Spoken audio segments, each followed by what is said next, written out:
प्रिय विद्यार्थियों, नमस्कार। कोचिंग वाला की ऑनलाइन डिजिटल यूट्यूब प्लेटफॉर्म पर आप सभी का स्वागत है। मैं हूं आपका दोस्त अर्जुन। आर्थिक समीक्षा के सिलसिले में हम लोग पढ़ रहे थे अध्याय 3 ग्रामीण विकास एवं पंचायती राज। पिछली वीडियो में हमने ग्रामीण विकास और उससे संचालित केंद्र और राज्य की सभी योजनाएं पूरी की थी।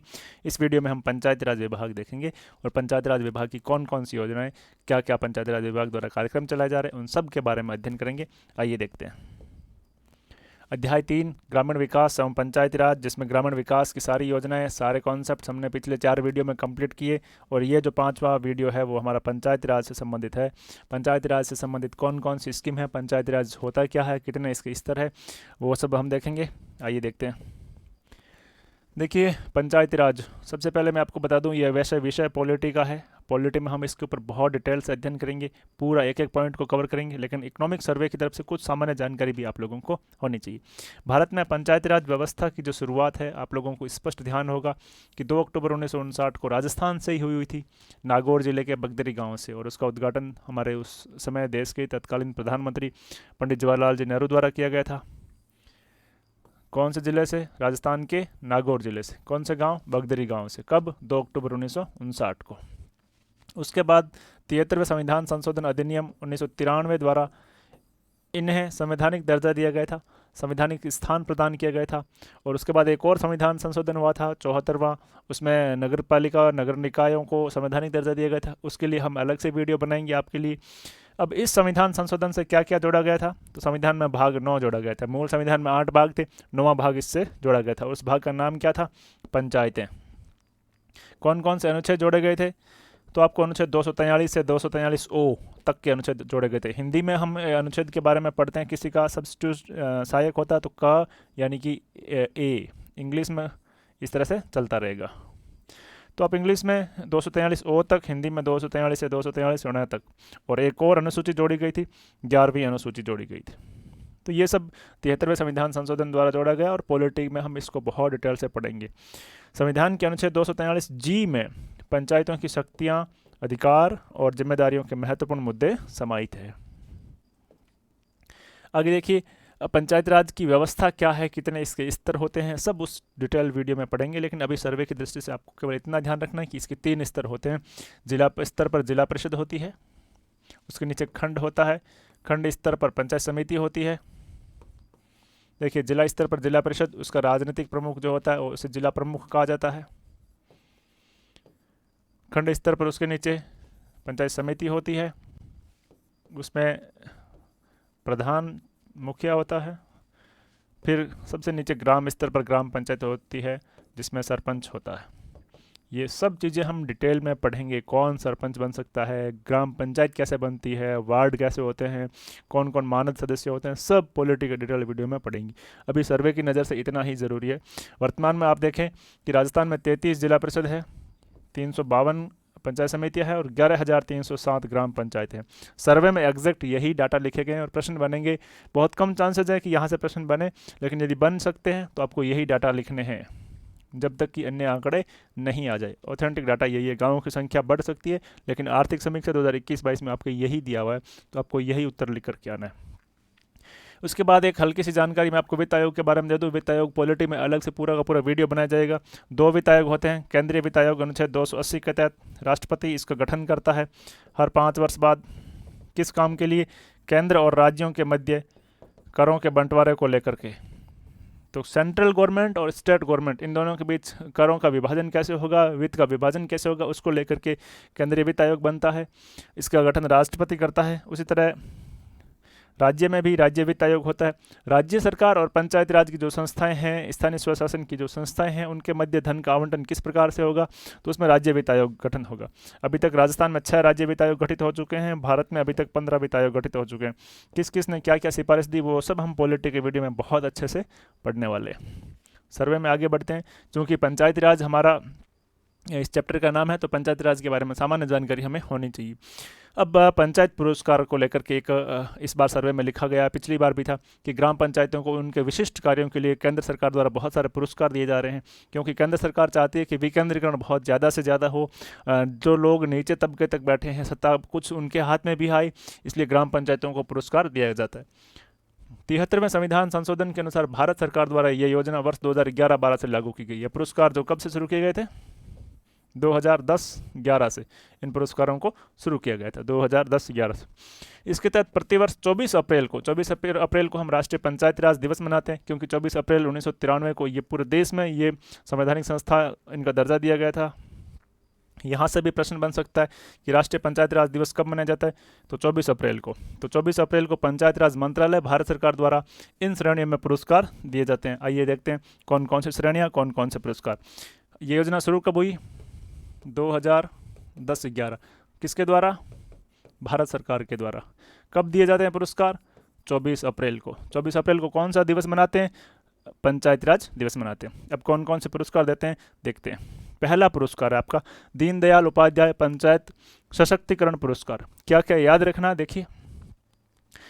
इसके अंतर्गत प्रत्येक वर्ष उत्कृष्ट कार्य करने वाली राज्य की एक जिला परिषद, कितनी जिला परिषद? एक जिला परिषद प्रत्येक राज्य से, 2 पंचायत समितियां, कितनी पंचायत समितियां? 2, और 5 ग्राम पंचायत प्रत्येक राज्य से इसमें पुरस्कृत होती है। तो वर्ष 2021 के लिए यह पुरस्कार राजस्थान में किसे दिया गया? जिला परिषद में कोटा जिला परिषद का चयन हुआ। याद रखना, यहाँ से सवाल बन सकता है कि पंडित दीनदयाल उपाध्याय पंचायत सशक्तिकरण पुरस्कार में राजस्थान को वर्ष 2021 में निम्नलिखित में से किस जिला परिषद का चयन हुआ? कोटा, या 3 और जिला दे देंगे आपको। 2 पंचायत समितियां जिनका चयन हुआ है, कोटड़ा उदयपुर की पंचायत समिति है और चिड़ावा झुंझुनू की। कौन से जिला परिषद का? कोटा, वर्ष 2021 के लिए। और 2 पंचायत समितियां कौन सी? कोटड़ा उदयपुर और चिड़ावा झुंझुनू। इन 2 पंचायत समितियों का इस पुरस्कार के लिए चयन हुआ। किस पुरस्कार के लिए? दीनदयाल उपाध्याय पंचायत सशक्तिकरण पुरस्कार के लिए। ग्राम पंचायत, 5 ग्राम पंचायतें कौन कौन सी जिनका इस पुरस्कार के लिए चयन हुआ? त्योंदा ग्राम पंचायत पंचायत समिति खेतरी झुंझुनू की, 4NN ग्राम पंचायत चानना पंचायत समिति पदमपुर श्री गंगानगर की, थूर ग्राम पंचायत पंचायत समिति बड़गांव उदयपुर की, निधेरा कला ग्राम पंचायत पंचायत समिति सेपऊ धौलपुर की, और बर ग्राम पंचायत पंचायत समिति रायपुर पाली की। तो ये 5 नाम आपको अच्छे से याद रखने हैं। ये देखिए, इसके तहत 1 जिला परिषद कोटा जिला परिषद, 2 पंचायत समिति कोटड़ा उदयपुर और चिड़ावा झुंझुनू, और 5 ग्राम पंचायत त्योंदा खेतरी झुंझुनू, 4NN चांदना पदमपुर गंगानगर, थूर बड़गांव उदयपुर, निधेरा कला पंचायत समिति सेपू और बर पंचायत समिति रायपुर पाली जिले की। ये 5 इस पुरस्कार के लिए वर्ष 2021 के लिए राजस्थान से इनको मिला है। दूसरा पुरस्कार देखते हैं, नानाजी देशमुख राष्ट्रीय गौरव ग्राम सभा पुरस्कार। ग्राम सभा के उत्कृष्ट आयोजन के लिए यह पुरस्कार किसके लिए दिया जाता है? ग्राम सभा के लिए। ग्राम सभा क्या होती है? गांव के सभी पंजीकृत वयस्क मतदाताओं का समूह ग्राम सभा कहलाता है और उसका आयोजन किया जाता है। ग्राम सभा की बैठकें होती है, उनका आयोजन के लिए राज्य की एक ग्राम पंचायत को यह पुरस्कार दिया जाता है। ध्यान रखना, नानाजी देशमुख अवार्ड है, राष्ट्रीय गौरव ग्राम सभा जो पुरस्कार है वो राज्य में किसी एक ग्राम पंचायत को दिया जाता है। किस हेतु? ग्राम सभा के उत्कृष्ट आयोजन हेतु। और वर्ष 2021 के लिए यह पुरस्कार किसे दिया गया? भोजासर ग्राम पंचायत को, पंचायत समिति झुंझुनू और जिला झुंझुनू का। बहुत अच्छे से याद रखना, कौन से ग्राम पंचायत? भोजासर को। इस पुरस्कार में राशि कितनी दी जाती है? 10 लाख रुपए। पुरस्कार कौन सा?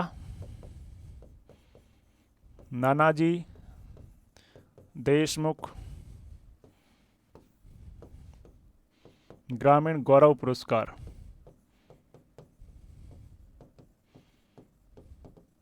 पात्रता क्या होनी चाहिए इसके लिए? तो पात्रता में पहली शर्त है कि ग्राम सभा का उत्कृष्ट ग्राम सभा का आयोजन होना चाहिए। उत्कृष्ट ग्राम सभा के आयोजन के लिए या ग्राम सभा के उत्कृष्ट आयोजन के लिए कितनी? तो राज्य की एक ग्राम पंचायत की।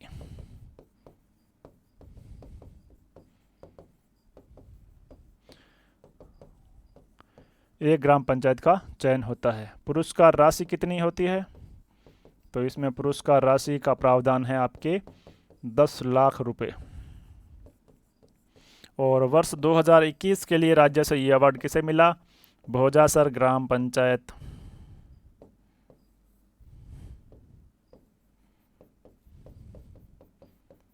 पंचायत समिति झुंझुनू और तहसील भी जिला भी झुंझुनू।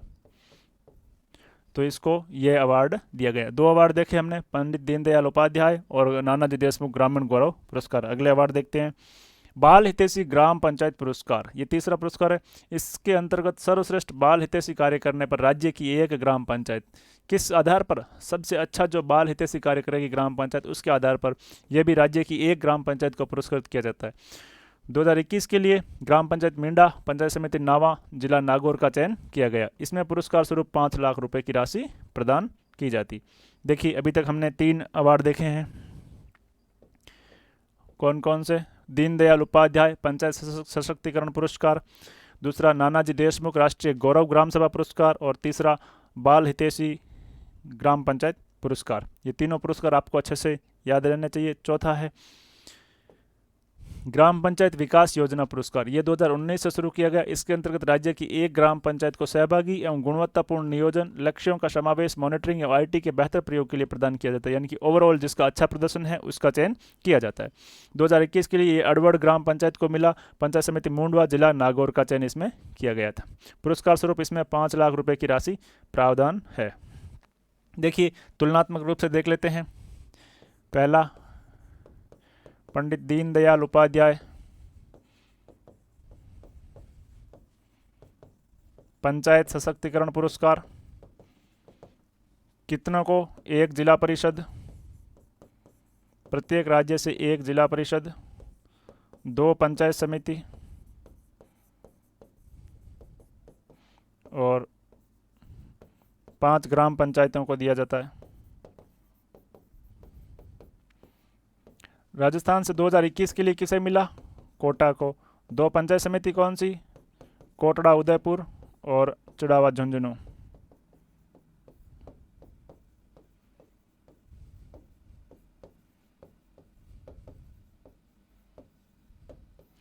पांच ग्राम पंचायतें आपको मैंने अच्छे से बताया वीडियो में, त्योंदा, फोरन, चांदना, ये सब चीज़ें।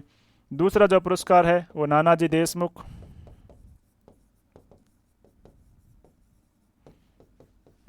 ग्रामीण गौरव सभा पुरस्कार किसे दिया जाता है, तो ये ग्राम सभा के उत्कृष्ट आयोजन के लिए राज्य की एक ग्राम पंचायत को दिया जाता है।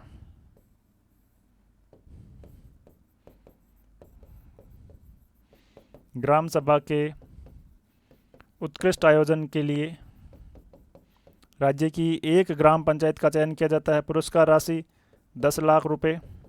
और इस बार ये किसे मिला, तो भोजासर ग्राम पंचायत झुंझुनू जिले की, झुंझुनू पंचायत समिति की, उसको ये पुरस्कार मिला है। उसके बाद हमने एक और पुरस्कार देखा, तीसरा बाल हितैषी ग्राम सभा पुरस्कार, बच्चों के लिए सर्वश्रेष्ठ काम करने वाले को पुरस्कार 5 लाख रुपए, राज्य की एक ग्राम पंचायत का चयन। और इस बार ये 2021 के लिए मिला अडवड़ ग्राम पंचायत समिति को, अडवड़ ग्राम पंचायत को। आगे देखिए ग्राम पंचायत विकास पुरस्कार, ग्राम सभा द्वारा समग्र काम करने में 2019 से शुरू, और ये मिला अडवड़ को। बाल हितैषी का जो पुरस्कार है वो मिला मिंडा ग्राम पंचायत, पंचायत समिति नावा, जिला नागौर को। ये आपके पुरस्कार है, यहाँ करेक्शन कर लेना।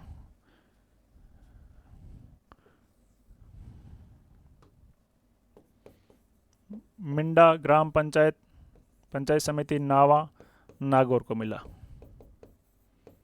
ये सारे पुरस्कार है। ये पुरस्कार आपको अच्छे से 2-3 पॉइंट इनमें याद रखने कि किसके लिए दिया जाता है, पुरस्कार राशि कितनी है और वर्ष 2021 के लिए किन किन को मिला है। इसके अलावा इसमें से कोई भी सवाल बनने की संभावना बहुत कम है। अगली जो योजना पंचायती राज विभाग या पंचायती राज मंत्रालय द्वारा जारी की गई वो स्वच्छ भारत मिशन ग्रामीण कब शुरू किया गया था, 2 अक्टूबर 2014 से। मोदी जी का प्रथम कार्यकाल के प्रथम वर्ष में ही इसको शुरू किया गया। किसका है, केंद्र सरकार द्वारा ये पूरा का पूरा कार्यक्रम चलाया जा रहा है। ग्रामीण से शुरू किया गया। इसका फर्स्ट फेज था जो प्रथम चरण 2014 से 19 के बीच में। अभी इसका दूसरा फेज चल रहा है 2020-21 से 24-25 के लिए। अब इस दूसरे चरण का मुख्य उद्देश्य क्या है कि गांव ओडीएफ तो बन गए, लेकिन ओडीएफ की स्थिति को बनाए रखना है। खुले में स्थिति, शौच से जो मुक्त की स्थिति है उसको कंटिन्यू बनाए रखना है। और राजस्थान खुले में शौच से मुक्त कब हो गया, 31 मार्च 2018 को राजस्थान ओडीएफ फ्री, ODF हो गया, ओपन डेफिकेशन फ्री हो गया, खुले में शौच से मुक्त। तो स्वच्छ भारत अभियान क्विक रिवीजन करते हैं। कब शुरू हुआ? 2 अक्टूबर 2014 को। प्रथम चरण कब चला? 14 से 19 तक। दूसरा चरण 2020-21 से 24-25 तक। किसके द्वारा? केंद्र सरकार के द्वारा। वर्तमान में इसका क्रियान्वयन है जो जल शक्ति मंत्रालय भारत सरकार द्वारा किया जा रहा है। नोडल एजेंसी कौन सी है? जल शक्ति मंत्रालय, भारत सरकार। और जल शक्ति मंत्री कौन है? तो हमारे जोधपुर से सांसद है, वो जल शक्ति के मंत्रालय है, उनके पास है, माननीय गजेंद्र सिंह जी शेखावत।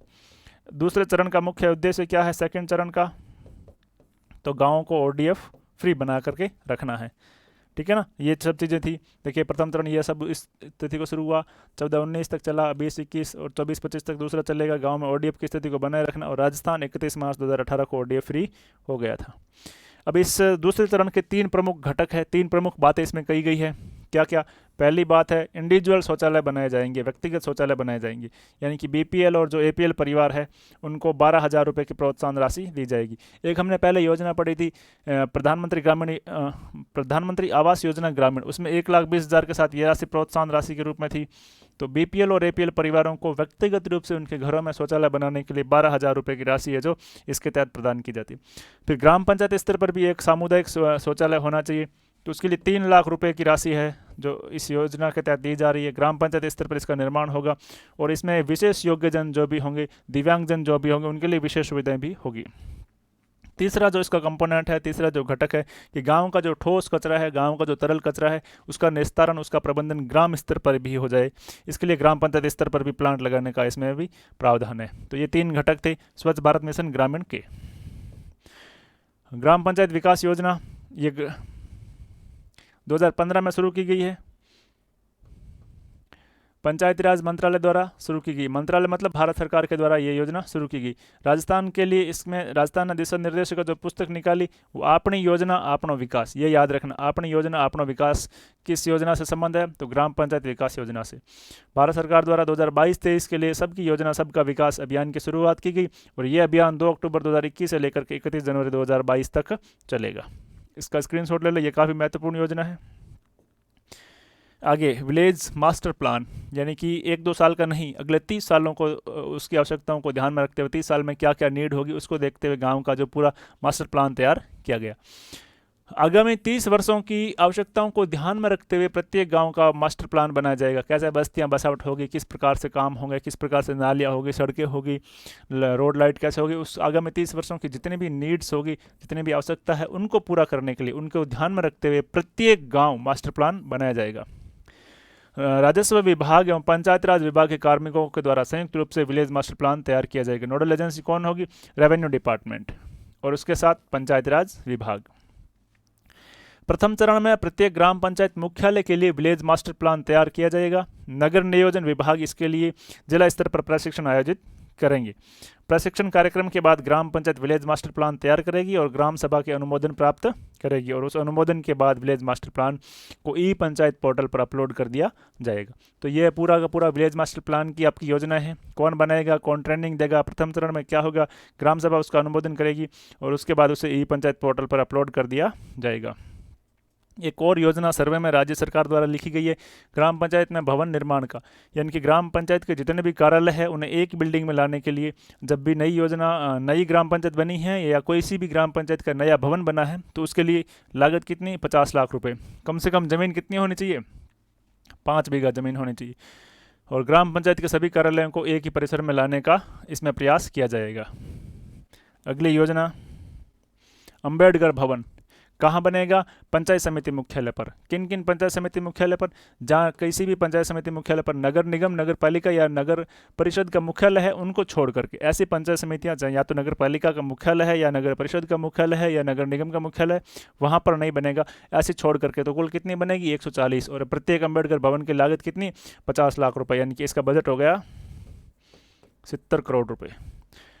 ऐसी पंचायत समिति जिसके मुख्यालय पर नगरपालिका, नगर निगम या नगर परिषद का मुख्यालय नहीं हो, ऐसी 140 पंचायत समितियों के मुख्यालय पर अंबेडकर भवन बनाया जाएगा।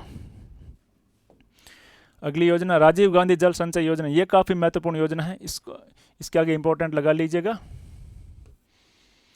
20 अगस्त 2019 को शुरू की गई। 20 अगस्त राजीव गांधी का जन्मदिन और इसी दिन ये योजना शुरू की गई। राज्य में गिरते भूजल स्तर को कम करना, जो राज्य में भूजल का स्तर है वो गिर रहा है क्योंकि बारिश कम हो रही है और ज़मीन से ज़्यादा पानी हम बाहर निकाल रहे हैं ट्यूबवेल, नलकूप और कुओं के माध्यम से, तो ज़मीन का जो ग्राउंड वाटर लेवल है बहुत नीचे जा रहा है। उसको कम करने के लिए या वर्षा जल का अधिकतम संचय करने के लिए, जल संरक्षण करने के लिए और उपलब्ध जितने भी जल स्रोत हैं उनका विवेकपूर्ण उपयोग करने के लिए इस योजना का मुख्य उद्देश्य है, इस योजना के टारगेट्स है। प्रथम चरण का सूत्रपात राज्य के 33 जिलों के सभी 295 ब्लॉक के 4000 गांवों से किया गया। प्रथम फेज की अवधि कितनी है? 2 वर्ष है। देखना योजना शुरू कब हुई? 20 अगस्त 2019 को। मुख्य उद्देश्य क्या? वर्षा जल को संरक्षण करना, जल स्रोतों का संरक्षण करना, भूमि के गिरते भूजल स्तर को कम करना। प्रथम चरण में कितने जिलों में? 33 जिलों में। कितने ब्लॉक? टोटल जितने सभी ब्लॉक है उतने 295। कितने ग्राम पंचायत है? 4000 गाँव में इसे शुरू किया गया और प्रथम फेज की अवधि कितनी है? 2 वर्ष। अब थोड़ी सी हम पंचायत राज विभाग द्वारा जो आधारभूत संरचना है उसका थोड़े से डाटा अध्ययन कर लेते हैं। देखिए राज्य में 31 मार्च 2021 तक ग्रामीण सड़कों की कुल कितनी लंबाई थी? तो कुल लंबाई थी 1,83,086 किलोमीटर। ग्रामीण सड़कों की बात हो रही है, केवल जो सड़कें गांव में हैं उसकी। उसमें से डामर सड़कें 1,42,755 किलोमीटर, मेटल सड़कें 1484 किलोमीटर, ग्रेवल सड़कें 35,911 किलोमीटर और मौसमी सड़कें 2,935 किलोमीटर। आपको ये सारे डाटा याद नहीं करने हैं, न आपसे याद रहेंगे। आप केवल इतना रख लीजिएगा कि 1,83,086 किलोमीटर ग्रामीण सड़कें राज्य में हैं। आबादी समूह कितने हैं? तो देखिए 1000 वयस से अधिक आबादी वाले 17,000 गांव हैं। आपको कुल आबाद गांव याद रखने हैं 43,264। कुल आबाद गांव की संख्या जनगणना 2011 के अनुसार कुल आबाद गांव की संख्या कितनी है? 43,264। उसमें सड़कों से कितने गांव जुड़े हुए हैं? सड़कों से जुड़े ग्रामों की संख्या मार्च 2021 तक 37,901 ग्राम, इतने सड़कों से जुड़े। अभी भी हमारा 100% जो सड़क है सभी गांवों तक नहीं पहुंच पाई है। तो कितने % तक पहुंच पाई है? जो हमने टारगेट लिया दिसंबर 2021 तक, उसमें 38,011 ग्राम पंचायत तक पहुंची है, जो कि 87.86% है। आधारभूत संरचना में इतने प्रतिशत गांवों तक हम लोग सड़कों में पहुंचा चुके हैं। बस एक ये डाटा आपको याद रखना है कि कुल ग्रामीण सड़कों की लंबाई कितनी है, कुल आबाद गांव कितने हैं, कितने प्रतिशत गांवों तक सड़कों की पहुंच हुई। ये तीनों डाटा आपको अच्छे से याद होने चाहिए।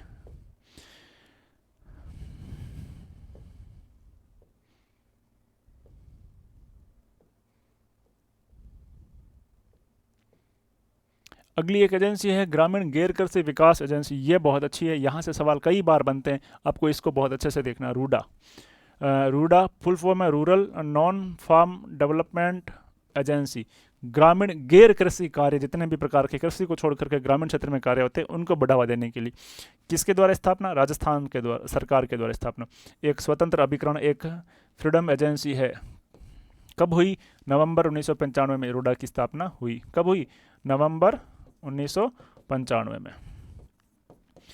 केवल गैर कृषि क्षेत्रों को बढ़ावा देने के लिए और केवल ग्रामीण क्षेत्रों में। 2 बातें बहुत अच्छे से याद रखना। स्थापना नवंबर 1995, कार्य गैर कृषि कार्यों को बढ़ावा देना। कहाँ? शहरों में नहीं, गाँव में।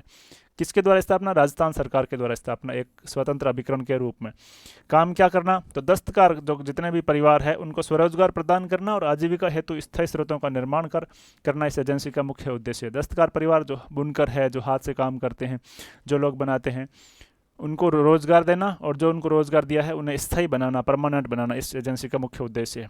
रूडा प्रमुख रूप से 3 उप क्षेत्रों के अंतर्गत अपनी गतिविधियां संचालित करना है। कौन कौन सा? चमड़ा, ऊन एवं वस्त्र और लघु खनिज। इसमें देखिए ये तीनों जब आपको याद रह जाएंगे तो ऐसे ही याद रह जाएगा कि ये तीनों गैर कृषिगत है, तो गैर कृषि क्षेत्र में रूडा काम करती है। इसके अलावा रूडा एक जीआई टैग का भी रूडा को प्राप्त हुए। तो देखते हैं कौन कौन से जीआई टैग रूडा को प्राप्त हुए हैं। भौगोलिक संकेतक जीआई टैग क्या होते हैं, तो मैं इसके बारे में थोड़ी सी जानकारी बता दूं। एक इंटेलेक्चुअल प्रॉपर्टी राइट्स होते हैं, बौद्धिक संपदा अधिकार, उसमें भौगोलिक संकेतक एक प्रकार का है जिसमें उस चीज़ का उस स्थान विशेष से विशेष संबंध होता है। जैसे बीकानेर का भुजिया, तो भुजिया का संबंध बीकानेर से, यानी कि वो प्रोडक्ट उस स्थान के साथ चलता है। पोट्री, पोखरण की पोट्री। ब्लू पोट्री, जयपुर की। कोटा डोरिया की साड़ी, तथा सांगानेरी प्रिंट और बगरू का हैंड ब्लॉक प्रिंटिंग, ये 5 जो है आपके शिल्प रूडा ने इसके जीआई टैग प्राप्त किए। तो देखिए यहाँ पर हमारा तीसरा चैप्टर कंप्लीट होता है, ग्रामीण विकास एवं पंचायती राज। 5 वीडियो में मैं आपके लिए इसके अलग अलग पूरा एकदम से व्यवस्थित लेकर के आया हूँ। उम्मीद करता हूँ कि ये पूरा चैप्टर और ये सारे वीडियोज़ आपको पसंद आए हैं। अगर आपको वीडियो पसंद आए तो हमें डिजिटली प्यार बरसाते रहिए। बहुत बहुत धन्यवाद।